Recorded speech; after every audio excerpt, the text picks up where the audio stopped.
ಸರ್ಕಾರದಿಂದ ಕೋಟ್ಯಾಂತರ ರೂಪಾಯಿ KSRTC ಬಸ್ ಸ್ಟ್ಯಾಂಡ್ ಮೇಂಟೈನ್ ಮಾಡಲಿಕ್ಕೆ ಅಂತಲೇ ಬರ್ತವೆ.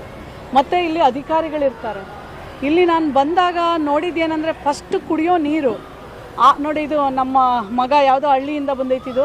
ಯಾವ ಹಳ್ಳಿ ನಿಮ್ದು ತಮ್ಮ? ಔರಾ ತಾಲೂಕು ಹುಡುಗ. ಅವ ತೋರಿಸ್ದ ನನಗೆ, ಮೇಡಮ್ ಇದು 6 ತಿಂಗಳಿಂದ ನೀರಿಲ್ರಿ, ನಾವು ಬಡವ್ರ ಮಕ್ಕಳ್ರಿ, ನಾವು ವಾಟ್ರ್ ಬಾಟ್ಲ್ ತೊಗೊಂಡು ನೀರು ಕುಡಿಯೋಕ್ಕಾಗ್ತೈತಾ? ಬಸ್ ಸ್ಟ್ಯಾಂಡಿಗೆ ಬರೋರೇ ಬಡವ್ರ ಮಕ್ಕಳು. ನೋಡಿ, ಇದಕ್ಕೆಲ್ಲ ಸೆಂಟ್ರಲ್ RO ಹಾಕಿದಾರಲ್ಲ, ಇದಕ್ಕೆಲ್ಲ ಎಷ್ಟು ಲಕ್ಷಾಂತರ ರೂಪಾಯಿ ವೆಚ್ಚ ಮಾಡಿರ್ತಾರೆ ಸರ್ಕಾರ. ಬಟ್ ಯಾರು ಇಲ್ಲಿವರೆಗೂ ಬಂದಿಲ್ಲ, ನೋಡಿಲ್ಲ ಅನ್ನೋದೇ ನನಗೆ ಆಶ್ಚರ್ಯ. ಎರಡನೇದು ತಾಯಿ ಕೊಠಡಿ, ಅಂದರೆ ಮಗುವಿನ ಹಾಲು ಉಣಿಸ್ಲಿಕ್ಕೆ ಒಂದು ಕೊಠಡಿ ಇರ್ತೈತ್ರಿ. ಅಲ್ಲಿ ತೊಟ್ಲಿಲ್ಲ, ಏನಿಲ್ಲ, ಮತ್ತು ಬೀಗ ಹಾಕಿ ಕೂಡಿಸ್ಬಿಟ್ಟಾರ್ರಿ.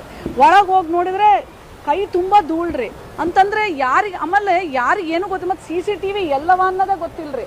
ಇಷ್ಟು ದೊಡ್ಡ ಬಸ್ ಸ್ಟ್ಯಾಂಡ್ ಅದ್ರಿ, 8 ಕ್ಯಾಮ್ರಾ ಮಾನಿಟರ್ ಮೇಲೆ ಕಾಣ್ತದ್ರಿ.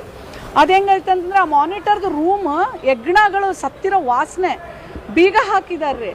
ಮತ್ತು ಅಲ್ಲಿ ಯಾವುದು ಬ್ಯಾಕಪ್ಗೆ ಯಾವುದು ಸಿಸ್ಟಮ್ ಇಲ್ಲ, ಯಾರು ನೋಡೋರಿಲ್ಲ. ಮತ್ತು ಇನ್ನೊಂದೇನಂತಂದರೆ, ಮಕ್ಕಳು ನಾನು ಬಂದ ತಕ್ಷಣ ಕಂಪ್ಲೇಂಟ್ ಮಾಡಿದ್ದು, ಒಂದೊಂದು ತಾಸು ಆದ್ರೂ ಬಸ್ಗಳು ಬರೋದಿಲ್ಲ. ಬಂದರೆ ಒಂದರಿಂದ 4 ಬಂದು ಹೊಟ್ಟೋಗ್ಬಿಡ್ತಾವಂತ್ರಿ. ಮತ್ತು ಶಾಲಾ ಮಕ್ಕಳಿಗೆ ಒಂದೊಂದು ತಾಸು 2 ತಾಸು ಕಾಲೇಜ್ ಮಕ್ಕಳು ಎಲ್ಲೂ ಕಾಯ್ದು ಭಾಳ ತ್ರಾಸ ಆಗ್ತಾ ಇದಾವಂತ. ನೋಡಿ, ಇಲ್ಲಿ ಒಂದು ಅನೌನ್ಸ್ಮೆಂಟ್ ಇಲ್ಲ, ಮತ್ತು ಯಾವುದೇ ಥರ